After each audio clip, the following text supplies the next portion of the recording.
हमारे प्रेस के सभी साथियों का बहुत बहुत स्वागत। जहां तक प्रदेश की स्थिति है कानून व्यवस्था को लेकर के, वो किसी से छिपा नहीं है और लगातार पूरे प्रदेश में घटनाएं हो रही हैं। गंभीर से गंभीर घटनाएं हुई हैं। विधानसभा विधान परिषद में भी सवाल उठे हैं उन घटनाओं को लेकर के, और जब से सदन खत्म हुआ है अभी घटनाएं रुकी नहीं है। बलिया में जो कुछ हुआ, सरकार तो ये कह सकती है कि हमने कार्रवाई कर दी, लेकिन बलिया में बेटी के साथ क्या हुआ, इतनी गंभीर घटना हुई, उसकी जान तक चली गई। प्रदेश में हर जिले में लगातार घटनाएं इसी तरह की हो रही हैं। सरकार खुद स्वीकार करती है, और अभी कुछ दिन पहले जब समीक्षा हुई थी सरकार की, उसमें सरकार खुद स्वीकार कर रही है कि 100 नंबर में बेईमानी हो रही है, भ्रष्टाचार हो रहा है। तो आखिरकार सरकार किसकी है? सरकार समाजवादियों की नहीं है। और आपको याद होगा, समाजवादी पार्टी पर एक आरोप लगता था कि थाना समाजवादी लोग चला रहे हैं। यहां के लोग बोले, प्रदेश के लोग बोले तो लगता था कि चलो वो राजनीति है, वोट चाहते हैं इसलिए हमें बदनाम करना चाहते हैं। उनसे बड़े नेता है, उन्होंने भी यही बात कही, और प्रधानमंत्री जी तक ने यह कहा कि उत्तर प्रदेश में थाना समाजवादी लोग चला रहे हैं। अब हम जानना चाहते हैं कि आखिरकार उत्तर प्रदेश में थाना कौन चला रहा है? थाने तो हैं, पुलिस है। क्या कभी ऐसा हो सकता है कि पुलिस को संग ले जाएं और जिला पंचायत सदस्य न मिल रहा हो, ढूंढ रहे हो, तो पुलिस को साथ ले जाएं? पुलिस के साथ जाए और चुनाव जो लड़ना चाहता है वो जाए। सदस्य नहीं मिला तो उसके परिवार को बैठा लिया, पत्नी नहीं मिली तो भाई को बैठा लिया, भाई को ना बैठा पाए हो तो किसी और सदस्य को बैठा लिया हो। और ये अगर गलत बात मैं कह रहा हूं तो आपको इसको जानकारी करनी चाहिए सरकार को कि बताओ औरैया में क्या हो रहा है। पहले समाजवादी पार्टी का जिला पंचायत अध्यक्ष था, हटाने के लिए जो कुछ अन्याय कर सकते हैं किया सरकार ने। 302 की धारा लगाई, बताइए 302, 376 में फंसा दिया। और अभी भी कई जिला पंचायत सदस्यों को 376 और तमाम गंभीर धाराओं में फंसाया जा रहा है। और पुलिस साथ काम कर रही है, प्रशासन साथ कर रहा है। एक और बगल का जिला, वहां के कप्तान से पूछा गया कि भाई अन्याय क्यों कर रहे हो? बोले हम अन्याय इसलिए कर रहे हैं कि 2 साल पुरानी सरकार में हमें किसी जिले में जाने का मौका नहीं मिला था। और फिर वही लोग जो लोग कहते थे कि उत्तर प्रदेश में थाना समाजवादी लोग चला रहे हैं, मैं जानना चाहता हूं आज थाना कौन चला रहा है। मैंने खुद डीजीपी महोदय से इस बारे में बात की थी कि औरैया में पुलिस अन्याय कर रही है, कन्नौज में पुलिस अन्याय कर रही है, प्रदेश के और जिलों में भी अन्याय हो रहा है, सिद्धार्थनगर में अन्याय हो रहा है। कई जिलों के बारे में बताया, आगरा के बारे में बताया। उन्होंने कहा कार्रवाई होगी। मैंने अपने 2 एमएलसी भेजे प्रमुख सचिव गृह पर, उन्होंने भी कहा कि हां कार्रवाई करेंगे, न्याय मिलेगा। ईद के दिन मेरी मुलाकात दोनों लोगों से हो गई। मैंने कहा अब तो मदद करिए, हम मदद नहीं चाहते, कम से कम न्याय करिए। बोला न्याय होगा। तो अभी तक पता नहीं लगा कौन सा न्याय कैसे मिलता है। ये तो अधिकारी ही बता सकते कि क्या न्याय हो रहा होगा। और इतनी पुलिस के माध्यम से वसूली कभी नहीं होगी जितनी उत्तर प्रदेश में हो रही है। 100 नंबर जिसकी तारीफ बड़े बड़े एक्सपर्ट पुलिस विभाग के उन्होंने की, दिल्ली से वरिष्ठ अधिकारी आए उन्होंने उसकी तारीफ की।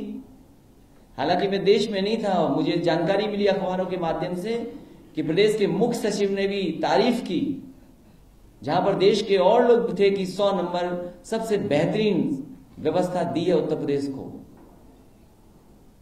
और डिजिटल इंडिया की बात हो रही ना, आप कैसे टेक्नोलॉजी का इस्तेमाल करें उसकी बात हो रही है। तो मैं तो जानना चाहता हूं 100 नंबर से बेहतरीन टेक्नोलॉजी उत्तर प्रदेश के अलावा किस प्रदेश सरकार ने इस्तेमाल की हो, उसका भी सत्यानाश कर दिया। 100 नंबर व्यवस्था अगर अच्छी करनी थी तो हम तो कहते हैं 1000 गाड़ी और खरीद लेते, शायद और अच्छी व्यवस्था हो जाती। हमने जितने पुलिस के लोगों को प्रमोशन दिया, आप हमसे ज्यादा प्रमोशन दे देते, मनोबल बढ़ जाता। जितने घर मकान थाने हमने बनाए पुलिस के रहने वालों लोगों के लिए, उससे ज्यादा बना देते। पुलिस भर्ती जितनी की समाजवादी सरकार ने, उससे ज्यादा पुलिस भर्ती कर देते। 40,000 और 30,000 बाद में भर्ती की। कहती है सरकार की 1 लाख से ज्यादा कमी है जो भर्ती नहीं की पुरानी सरकार ने। हम तो कहते हैं कि 2 करोड़ नौकरी देने की बात हुई थी, 1 लाख से ज्यादा अगर भर्ती है तो केंद्र सरकार से सहयोग ले लो, एक ही साल में पूरी भर्ती करके दिखा दो 1 लाख से ऊपर। किसने रोका है आपको?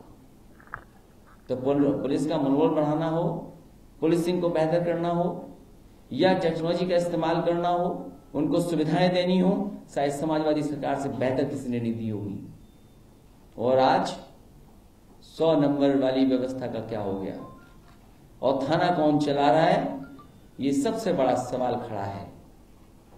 यही तो कहा था कि भूमाफिया हैं, 5000 एकड़ से ज्यादा बजट की स्पीच में आ गई कि इतनी जमीन खाली कराई है। हमें तो एक भी भूमाफिया का नाम नहीं पता लगा कौन भूमाफिया था। एक छोटे मोटे थे भी, वो भी वहीं चले गए। सुना है कैबिनेट मंत्री बनने जा रहे हैं आवास विकास के।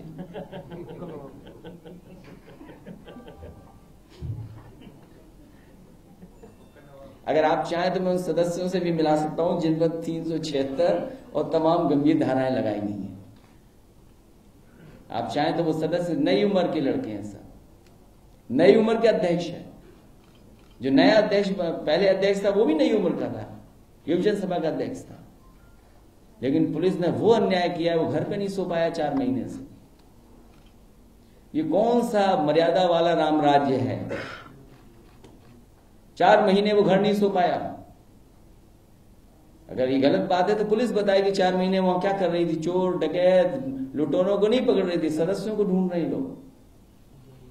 सदस्य नहीं मिले, उनके घर वाले पकड़ लिए। ये गुजरात मॉडल और दिल्ली मॉडल लागू कर दिया। 376, 342, 506 SC/ST एक्ट, दूसरे सदस्य पे 147, 148, 302, 201, ये क्या क्या धाराएं लगा रहे बताओ।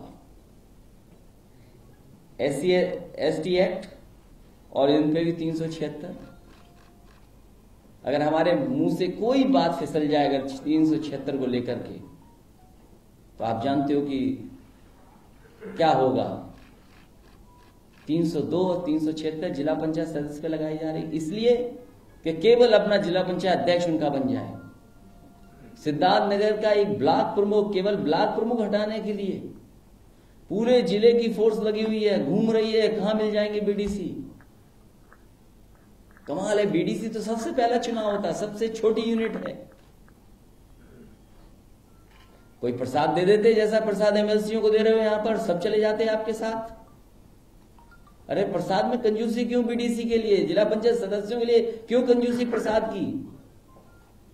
कोई ऐसा प्रसाद तो होगा आप पे, वही प्रसाद दे दो उनको। प्रसाद में क्या कमी है? आप पे सरकार है आपकी, जितना चाहो प्रसाद निकालो, दीजिए लोगों को। आपके अध्यक्ष बन जाएंगे, आपके ब्लॉक प्रमुख बन जाएंगे, किसने रोका है? प्रसाद नहीं देंगे, केवल पुलिस की लाठी देंगे। और पुलिस को रात को तो, दिन में तभी तो सोते हैं जब रात को दौड़ाने का ही काम करना है वो लोग। कहां डकैती कम हो गई, कहां अपराध कम हो गए, कहां अन्याय कम हो गया बताए कोई? बोले सरकार आएगी तो सब अन्याय खत्म हो जाएगा, सब कुछ खत्म हो जाएगा। अब तो हमारे हाथ में नहीं है पुलिस, पुलिस तो नहीं के हाथ में है। वो तो ऐसा है कि एक बार आपको भी पता है, अब आपने, क्योंकि मुझे नहीं पता आपने चुटिया की बात क्यों कही, क्योंकि महिला की तरफ से बात आ रही है। बहुत अफसोस है अगर ऐसी घटना हो रही है। और हमें तो कभी कभी ये लगता है कि जिस तरीके से दूध पिला दिया गया था मूर्तियों को, उसी तरह कोई मामला छुट्टियों में भी निकलेगा। वो अपनी एजेंसी को चेक कर रहे हैं कि एजेंसी कितना रूमर उड़ा सकती है।